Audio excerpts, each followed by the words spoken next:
والقدر خيره وشره من الله تعالى والبعث بعد الموت বন্ধুগণ যে ব্যক্তি বলবে আমানতু বিল্লাহি আমি আল্লাহর উপর ঈমান এনেছি যার মুখ দিয়ে কথা স্বীকার করেছে আমি আল্লাহর উপর ঈমান এনেছি বন্ধুগণ যে ব্যক্তি আল্লাহকে বিশ্বাস করেছে সে ব্যক্তি দুনিয়ার মাধ্যমে কোনোদিন অপরাধ করতে পারে না যে বলবে আমি আল্লাহর উপর ঈমান এনেছি সে দুনিয়ার পিছনে কখনোই ঘুরবে না দুনিয়ার লাভবানের কারণে মানুষের ক্ষতি কোনোদিন করবে না যে বলবে আমি আল্লাহর উপর ঈমান এনেছি দুনিয়ার স্বার্থে পরে মানুষ সমাজ সোসাইটির ক্ষতি কোনোদিন করবে না যে বলবে আমি আল্লাহর উপর ঈমান এনেছি সে ব্যক্তি দুনিয়ার মাধ্যমে কোনোদিন অপরাধ করতে পারে না মানুষের সীমা ঠেলাঠেলি করতে পারে না যে ব্যক্তি বলবে আমি আল্লাহর উপর ঈমান এনেছি সে দুনিয়ার মাধ্যমে অসহায়দেরকে কোনোদিন লাঞ্ছিত বঞ্চিত করতে পারবে না তার অন্তরের মাধ্যমে কবরের ভয় থাকবে হাসরের ভয় থাকবে সব কিছুর ভয়ে দুনিয়ার মাধ্যমে শর্মিন্দা হয়ে আল্লাহর কাছে ক্ষমা চাইবে ঈমান আনা তার মানে হলো দুনিয়াকে পায়ের নিচে রাখা দেওয়া আল্লাহ তাআলা দুনিয়াকে সৃষ্টি করেছেন একমাত্র মানুষের গোলামি করার কারণে আল্লাহ তাআলা বলেন হে বান্দা দুনিয়ার মাধ্যমে তুই আমার গোলামি করবে আমি দুনিয়াকে তোর গোলাম বানায়া পাঠায়া দিলাম দুনিয়া মানুষের গোলামি করবে মানুষ কখনোই দুনিয়ার গোলামি করবে না তবে বুঝতে পারলাম যে আল্লাহ তাআলা দুনিয়াকে সৃষ্টি করেছেন মানুষের কল্যাণের কারণে মানুষের গোলামি করার কারণে যে ব্যক্তি কথা বিশ্বাস করেছে আল্লাহ তাআলা জান্নাত বানাইছে আবার জাহান্নাম বানাইছে হাসরের ময়দানে আল্লাহ তাআলা মানুষদেরকে হিসাব নিবে দুনিয়ার মাধ্যমে থাইকা সে হাসরের হিসাবের তৈরি করবে জান্নাতের তৈরি করবে জাহান্নাম থেকে বাঁচার চেষ্টা করবে বন্ধুগণ যে কথা যে ব্যক্তির অন্তরের মাধ্যমে এই কথাগুলো আইসা যাবে সে কোনোদিন দুনিয়ার পিছনে ঘুরবে না অথচ দুনিয়া তার পিছনে ঘোরাবে দুনিয়াকে আল্লাহ তাআলা মানুষের খাদিম বানায়া পাঠাইছেন আল্লাহ তাআলা বলেন বান্দা তুই শুধু আমার গোলাম আমার গোলামি করবে বান্দা দুনিয়ার গোলাম হইয়া তুমি দুনিয়ার মাধ্যমে ঘুরিও না আমরা দেখতে পাইতাছি যার 5 বিঘা জমি আছে সে মনে করে আমার যদি আরো 5 বিঘা জমি হইতো ঘর একটা বানাইছে আশা করে আরেকটা ঘর যদি বানানো যাইত গাড়ি একটা কিনছে আশা করে আরেকটা গাড়ি যদি কিনতে পারতাম বন্ধুগণ যে মানুষটা এই আশা করে তার অন্তরের মাধ্যমে মরণের ভয় নাই একটু কি চিন্তা করো না আমার আব্বার লাশটা কবরের মাধ্যমে কিরা পয়সা কিরায় খায়া মাটির সাথে মিশে গেছে আমার আব্বা যে ধন সম্পদ কামাই করছি আজকে তো সব দুনিয়ার মাধ্যমে পড়ে রইছে আমরা ভোগ করতেছি একদিন এমন হবে যে আমিও দুনিয়ার থেকে বিদায় হয়ে যাইব আমার সম্পদগুলো যদি ছেলে সন্তান থাকে ভোগ করবে না হলে দুনিয়ার পাগল কুকুরে রাখাবে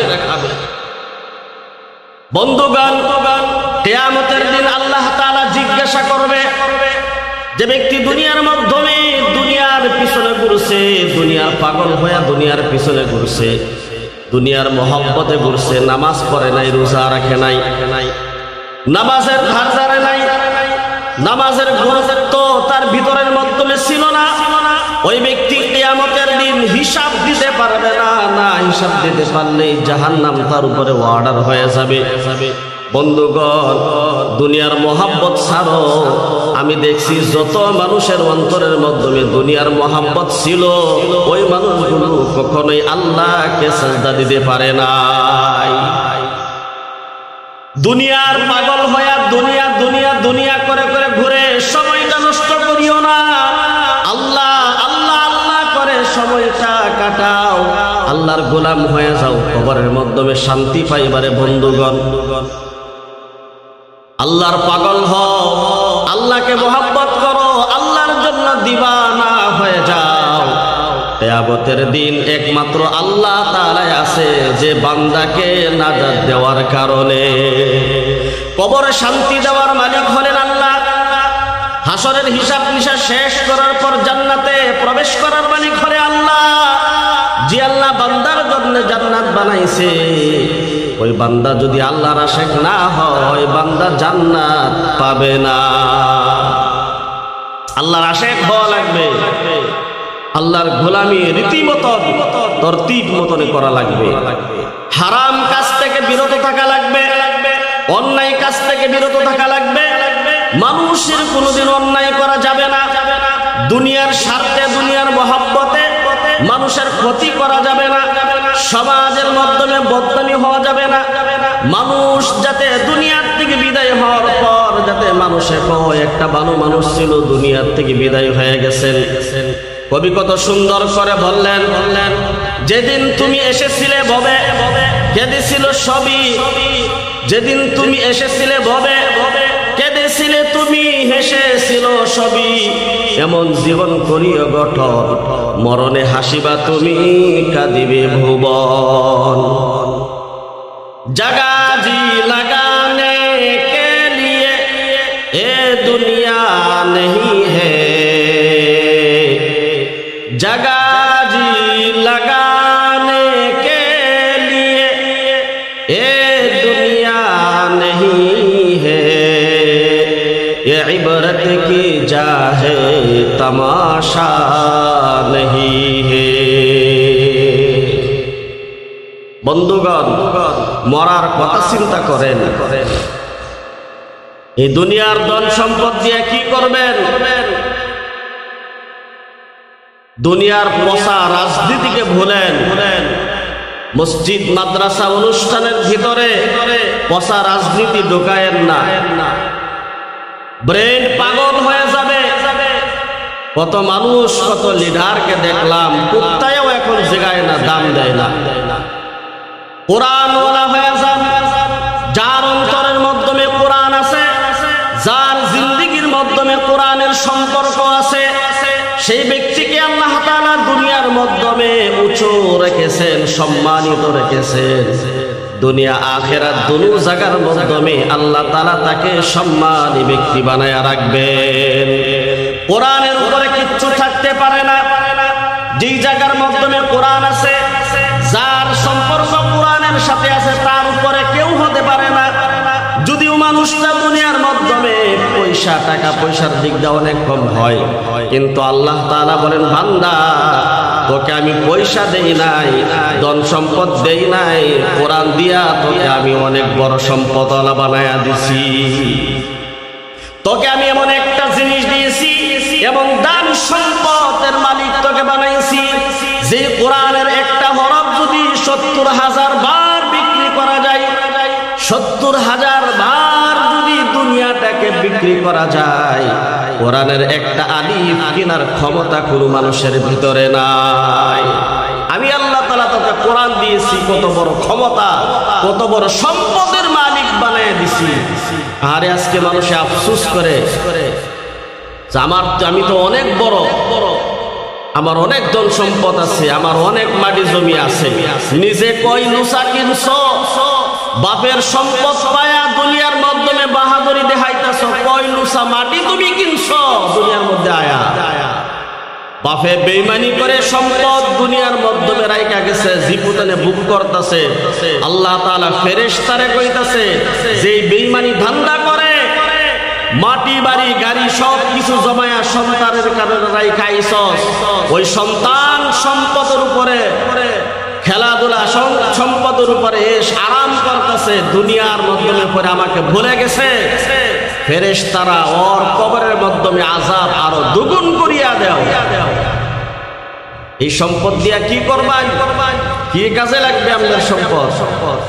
যেদিন তোমার দুইটা চক্ষু বন্ধ হয়ে যাবে, শ্বাস নিঃশ্বাস বন্ধ হয়ে যাবে, যেই দামি খাটের মাধ্যমে তুমি ঘুমাইতেছ, ছেলে সন্তানা বলবে আহারে বাবা তো মইরা গেছে, জলদি করে মসজিদের মাইকে এলান কর, মসজিদের চার পায়া খাটটা বাড়ির সম্মুখে আইনা লাগা, বাবা তো দুনিয়ার থেকে বিদায় হয়ে গেছে, জলদি করে কবরের মাধ্যমে পাঠায় দে, উপরে রাখলে পয়সা গন্ধ ছুটবে।